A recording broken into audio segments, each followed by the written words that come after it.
আসসালামু আলাইকুম এভরিওয়ান। তো গত পার্টে আমরা HTML এর EM ট্যাগ এবং INS ট্যাগ নিয়ে বিস্তারিত আলোচনা করেছিলাম। তো এই পার্টে আমরা ব্যাকগ্রাউন্ড ইমেজ নিয়ে আলোচনা করব।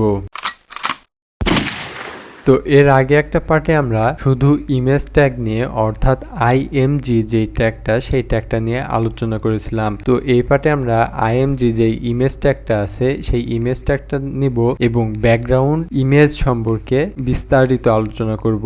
সর্বপ্রথম আমরা ভিজুয়াল স্টুডিও কোডে যাব এবং এইখানে প্রথমে IMG ইমেজ ট্যাগটা নেব এবং এই ইমেজ ট্যাগটা এর আগের পর্বে আমি কি বলেছিলাম যে ইমেজ ট্যাগ ব্যবহার করার জন্য ইমেজ ট্যাগের মধ্যে একটা src অ্যাট্রিবিউট ব্যবহার করতে হয়। তো আমি প্রথমে একটা অ্যাট্রিবিউট ব্যবহার করলাম এবং বলেছিলাম কোনো ইমেজ ব্যবহার করার জন্য হয়তো ইমেজের লিঙ্ক অথবা ইমেজের একটা নাম লাগবে এবং যদি আমরা নাম দিতে চাই তাহলে আমাদেরকে সেই ইমেজটা আগে আমাদের HTML যেই index.html ফোল্ডার আছে সেই ফোল্ডারের মধ্যে আগে নিয়ে আসতে হবে। তো এখানে আমরা তিনটা ছবি নিয়েছি, তিনটা ছবির মধ্যে যে কোনো একটা ছবি আমরা আজকে ব্যবহার করব। তো এই সোর্স অ্যাট্রিবিউটের মধ্যে আমরা html.jpg নামক একটা ইমেজ ব্যবহার করব। তো এখানে আমরা html.jpg নামক যে নাম সেই নামটা আমরা দিয়ে দিলাম। তো দেখো আমাদের আউটপুটে আমাদের ইমেজটা শো করছে এবং এটা অনেক বড় দেখাচ্ছে। তো আমি চাইলে এই ইমেজটার হাইট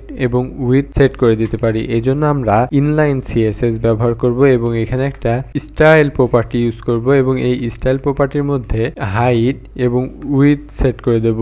তো আমি হাইট দিতে যাচ্ছি 300 পিক্সেলের একটা হাইট এবং উইথ দেব 400 পিক্সেলের একটা উইথ দিলাম।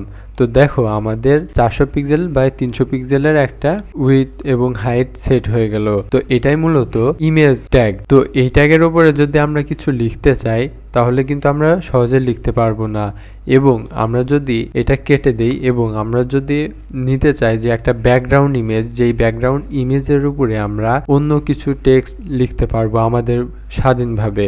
তো এই জন্য আমরা সর্বপ্রথম একটা ডিভ নেব এবং আমরা সরাসরি হেড এই পার্টে চলে যাব এবং এই পার্টে এসে স্টাইল নামক যে প্রপার্টিটা আছে সেই প্রপার্টিটা ইউজ করব এবং এই স্টাইলের মধ্যে আমাদের যে ডিভ ট্যাগটা সেই ডিভ ট্যাগটাকে কল করব। কল করার পরে আমি এই ডিভ ট্যাগের হাইট উইথ মার্জিন পেডিং এগুলো সেট করে দেব। তো এখানে আমি ডিভটার হাইট দিতে চাচ্ছি 300 পিক্সেলের একটা হাইট দিতে চাচ্ছি এবং উইথ দিতে চাচ্ছি 400 পিক্সেলের একটা উইথ দিতে চাচ্ছি।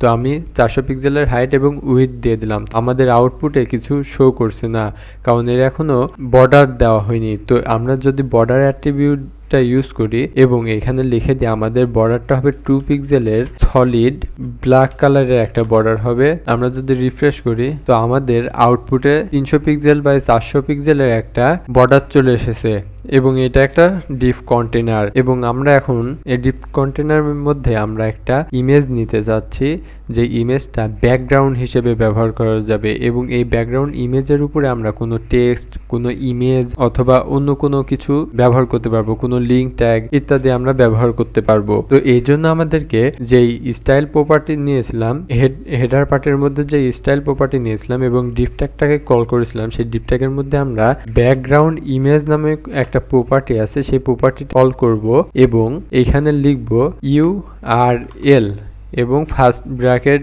দেব। তো এখানে আমরা যেই ইমেজটা দিতে চাচ্ছি হয় সেই ইমেজের লিংক দিতে হবে আর তা না হয় ইমেজের নাম দিতে হবে। এর আগে যখন আমরা ইমেজ নিয়ে আলোচনা করেছিলাম তখন কিভাবে ইমেজ আমাদের ওয়েব পেজে নিয়ে আসতে হবে এবং তার জন্য আমাদের যেই index.html এর মধ্যে আমরা কিভাবে ছবিগুলো নিয়ে আসবো এই সম্পর্কে বিস্তারিত আলোচনা করা হয়েছিল। তোমরা যারা এখনো ওই ভিডিও দেখোনি তারা দেখে আসবা। তো এখানে আমি চাচ্ছি যে আমাদের যেই html2.webp যে ইমেজটা আছে আমরা সেই ইমেজটা ব্যবহার করতে যাচ্ছি।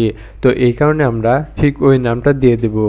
তো দেখো আমরা যখন ওই নামটা দিয়ে দিলাম URL এর মধ্যে তখন আমাদের আউটপুটে আমাদের ইমেজটা শো করছে এবং ইমেজটা কোথায় শো করছে এই ডিভ ট্যাগের মধ্যে। তো আমার যে ইমেজটা সেই ইমেজটা একটু বড় সাইজের দেখাচ্ছে এবং এই ইমেজটাকে রিপিট করে দেখাচ্ছে। এটা বোঝার জন্য আমরা এই ডিভ ট্যাগের মধ্যে যাব এবং ব্যাকগ্রাউন্ড সাইজ নামে একটা প্রপার্টি আছে, তো এই প্রপার্টি ইউজ করব এবং আমাদের যেই ইমেজ সেই ইমেজের সাইজটা আমরা সেট করে দেব। তো ইমেজের সাইজ দিতে যাচ্ছে আমরা 400 পিক্সেলের একটা সাইজ দিতে যাচ্ছি। সরি, এখানে 40 হয়ে গেছে, এখানে 400 পিক্সেল হবে। তো দেখো আমি যখন 400 পিক্সেলের একটা সাইজ দিলাম তখন আমাদের ইমেজটা কমপ্লিটলি শো করছে। কিন্তু একটা জিনিস খেয়াল করো, আমাদের এই যে ইমেজটা, এই ইমেজের মাউস পয়েন্ট থেকে শুরু করে এই যে শেষ মাউস পয়েন্ট পর্যন্ত এইটুকু হচ্ছে একটা ইমেজ, এবং বাড়তি যে জায়গাটুকু আছে সেই জায়গাটুকু আমাদের ইমেজটাকে রিপিট করছে। তো এই রিপিটটাকে কাটার জন্য আমরা কি করব, ব্যাকগ্রাউন্ড রিপিট নামে একটা অপশন আছে, তো এই অপশনে এসে আমরা নো রিপিট করে দেব। নো রিপিট করার সাথে সাথে আমাদের যে বাড়তি যে রিপিট করা ইমেজটা ছিল সেই ইমেজটা কেটে গেল। তো আমরা যদি হাইটটাকে একটু কম করে দিই এবং এই হাইটটাকে আমরা যদি 250 পিক্সেলের করে দিই তাহলে আমাদের একদম পারফেক্ট দেখাচ্ছে। তো এটা ছিল মূলত ব্যাকগ্রাউন্ড ইমেজ। এখন যদি এই ব্যাকগ্রাউন্ড ইমেজের মধ্যে আমরা কিছু লিখতে যাই, যেমন ডিভ ট্যাগের মধ্যে আমরা একটা পি ট্যাগ নিলাম, তার আগে একটা হেডিং 1 ট্যাগ নিলাম এবং এই হেডিং 1 ট্যাগের মধ্যে লিখলাম ব্যাকগ্রাউন্ড ইমেজ। তো হেডিং 1 এর মধ্যে আমরা ব্যাকগ্রাউন্ড ইমেজ লিখলাম এবং আমাদের আউটপুটে সেই ব্যাকগ্রাউন্ড ইমেজটা শো করছে, কিন্তু আমাদের কালার ম্যাচ হয়ে যাওয়ার কারণে, অর্থাৎ ব্যাকগ্রাউন্ড কালার এবং আমাদের টেক্সটের কালার সেম হওয়ার কারণে আমাদের লেখাগুলো বুঝতে অসুবিধা হচ্ছে। তো এই জন্য আমরা স্টাইল ট্যাগের মধ্যে যাব এবং এখানে হেডিং 1টাকে কল করব এবং কল করে এর যেই টেক্সট প্রপার্টিটা আছে সেই প্রপার্টির কালার চেঞ্জ করে দেব এবং কালার দিয়ে দেব আমি ব্লু কালার। তো এখানে যখন আমরা ব্লু কালারের প্রপার্টি ইউজ করলাম তখন আমাদের কালারটা ব্লু হয়ে গেল। তো আমি চাচ্ছি আমাদের যে টেক্সট অ্যালাইনটা আছে এই টেক্সট অ্যালাইনটা সেন্টারে চলে আসবে। এই জন্য আমাদেরকে ডিভ ট্যাগের মধ্যে যেতে হবে এবং এখানে লিখে দিতে হবে টেক্সট অ্যালাইন সেন্টার। তো আমরা যখন টেক্সট অ্যালাইন সেন্টার করে দিলাম তখন দেখো আমাদের যে হেডিং 1টা নিয়েছিলাম সেই হেডিং 1-এর টেক্সটটা মাঝখানে শো হচ্ছে। তো এই টেক্সট অ্যালাইন যে প্রপার্টি, এই প্রপার্টিটা যদি আমরা কাট করে হেডিং 1-এর মধ্যেও দিই তাহলে তাও আমাদের কাজ করবে। এখন আমরা চাচ্ছি এই হেডিং 1-এর নিচে আমাদের একটা পি ট্যাগ থাকবে, অর্থাৎ প্যারাগ্রাফ ট্যাগ থাকবে এবং এই প্যারাগ্রাফ ট্যাগের মধ্যে লরেমের 20টা ওয়ার্ড থাকবে। তো এখানে আমরা লরেমের 20টা ওয়ার্ড নিলাম এবং ঠিক একই প্রসেসে আমরা পি ট্যাগটাকে কল করব স্টাইলের মধ্যে এবং এই পি ট্যাগের মধ্যে এর কালার প্রপার্টিটা চেঞ্জ করে দেব এবং কালার দিয়ে দেব ব্রাউন। তো ব্রাউন কালার দিয়ে দিলাম, সরি কালারটা একটু চেঞ্জ করে দিই। তো এখানে আমরা সাদা কালারের টেক্সটটা দিয়ে দিলাম। তো দেখো আমাদের টেক্সটটা সাদা কালারের হয়ে গেল। তো এইভাবে আমরা একটা ইমেজকে ব্যাকগ্রাউন্ড হিসেবে ব্যবহার করতে পারবো। এখন যদি আমরা চাই যে এই ইমেজের উপরে আমরা আরও একটা ইমেজ নিব তাহলে আমাদেরকে কি করতে হবে, এখানে একটা আইএমজি ইমেজ প্রপার্টি কল করতে হবে ডিভ ট্যাগের মধ্যে এবং এই ডিভ ট্যাগের মধ্যে লিখে দিতে হবে এসআরসি, এই অ্যাট্রিবিউটটা নিতে হবে এবং আমরা কোন ইমেজ নিতে যাচ্ছি সেটা সিলেক্ট করে দিতে হবে। তো আমরা html.jpg নামক একটা ইমেজ সেট করতে যাচ্ছি। তো এই জন্য আমরা এখানে তো দেখো আমরা এখানে html.jpg নামক ছবিটা সিলেক্ট করলাম এবং আমরা দেখতে পাচ্ছি আমাদের যে ইমেজ ট্যাগটা আছে সেই ইমেজ ট্যাগটা অতিরিক্ত বড়। তো আমরা যদি এই ইমেজ ট্যাগটাকে ছোট করতে চাই তাহলে আমরা স্টাইল প্রপার্টির মধ্যে যাব এবং স্টাইল প্রপার্টির মধ্যে আইএমজি ইমেজ প্রপার্টিটাকে কল করব এবং এই কল করে এর হাইট এবং উইথ সেট করে দেব। তো আমি এর হাইট দিতে চাচ্ছি সাপোজ 100 পিক্সেল এবং উইথ দিতে চাচ্ছি 100 পিক্সেল। তো দেখো আমি যখন এই ইমেজের মধ্যে হাইট এবং উইথ সেট করে দিলাম আরেকটা ইমেজের, তখন আমাদের ভেতরের যেই ইমেজটা ডিভ ট্যাগের মধ্যে যে ইমেজ ট্যাগটা নিয়েছিলাম সেই ইমেজ ট্যাগের যেই ইমেজটা নিয়েছিলাম সেই ইমেজটা আমাদের সঠিকভাবে শো করছে।